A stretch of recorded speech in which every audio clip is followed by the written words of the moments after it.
another adventure with Mrs. Custom Projects.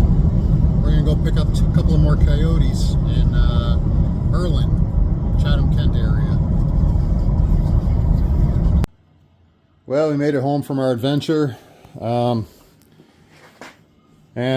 here's what we got. Now I got a whole pack of Coyotes in the garage, all tore down. So much junk in here now. There's my block I'm actually using for the Gen 3. So these are Gen 2 F-150 engines, and for the price I couldn't not pick them up. Came with a whole timing set, new timing chain tensioners, chains. I think there's phasers in there as well. Set of head gaskets. Yeah.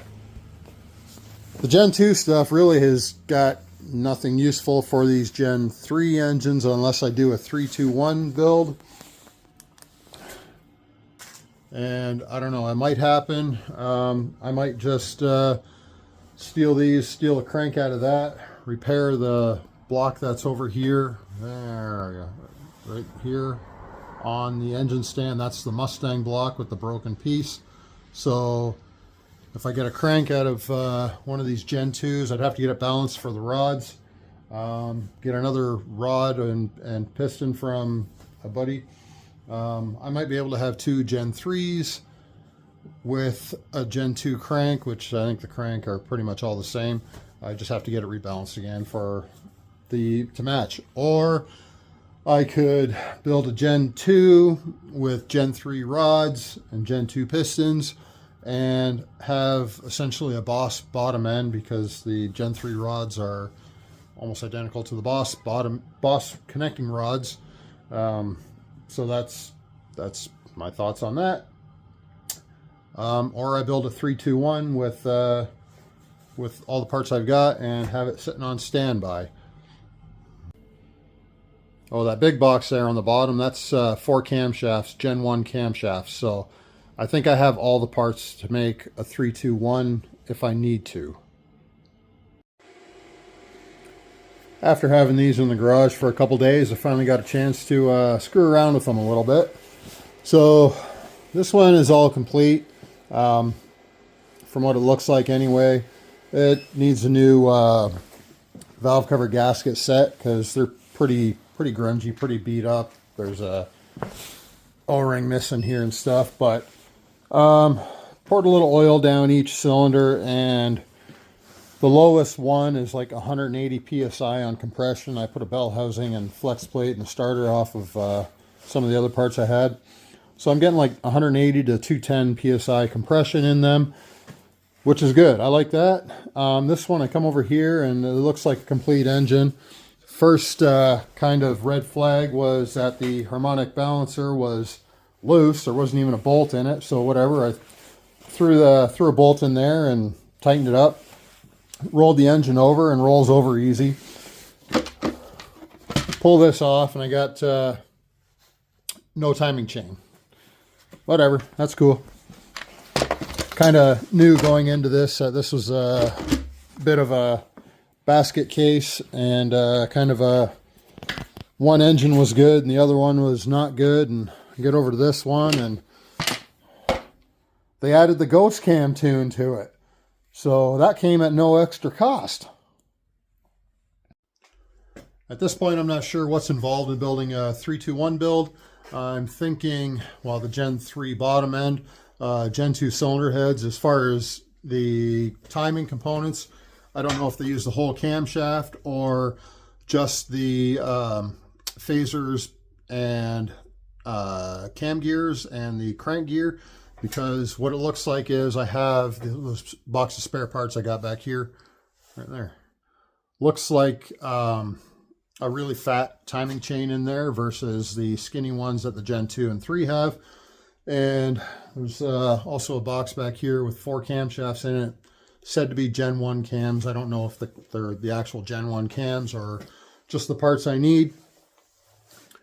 I don't know, but I mean, for the parts I've got, come with a box of head gaskets, like the head gasket kit, timing kit, timing chains. So what was it? The chains, the guides, like primary, secondary chains, guides, upper and lower tensioners, like the primary, secondary tensioners, crank sprocket. So I'm not out on money on what I spent on these. So if I get one good engine out of this one here, I'm happy. And either I do something with it, or I don't know, maybe sell it if I get sick of looking at it here in the garage. But at 200 PSI compression, we're doing all right. I think I got a very stout motor. I did pull a cam bearing cap to look at the journals, and there's not a scratch on them. They look really good. This might be a high mileage motor. There's another thing I did notice. I'll flip you around. So we'll go over to this one first. I got a red mark. I got red marks. I got a different color cylinder head here. Wait a minute. I got some marks here, some marks here, and a red mark under here. So I don't know exactly what they did, whether they put one of those cylinder heads on this engine. I can't even say for sure, but I've got writing on this thing, came out of a wrecker. And I've got more writing on a valve cover here, each of them. So I don't know what's going on, but I'll figure that out. And like I said, I'll find a stand, I'll put it on there, and that one will get stuck in a box somewhere and probably behind the shed. So I'm not taking any of this apart until I get, where are you? Until I get that one rebuilt. My garage is a complete friggin' disaster area right now, and you know, and I go bring more shit into it. So that's where I'm at.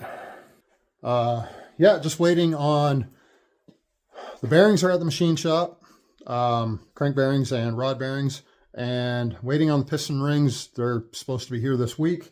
So as soon as those are in, I'm going to clean up that block on the floor one more time. It's already been cleaned up nicely. I sanded all that down on the inside. I think I had that in my last video. Anyway, all the oil return passages are all sanded and smoothed out. Get the oil back into the bottom of the oil pan quicker.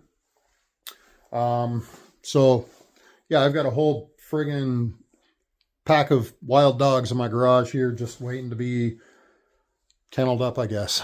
So, yeah, stay tuned for more progress and, more of the dumb stuff I'm getting myself into here.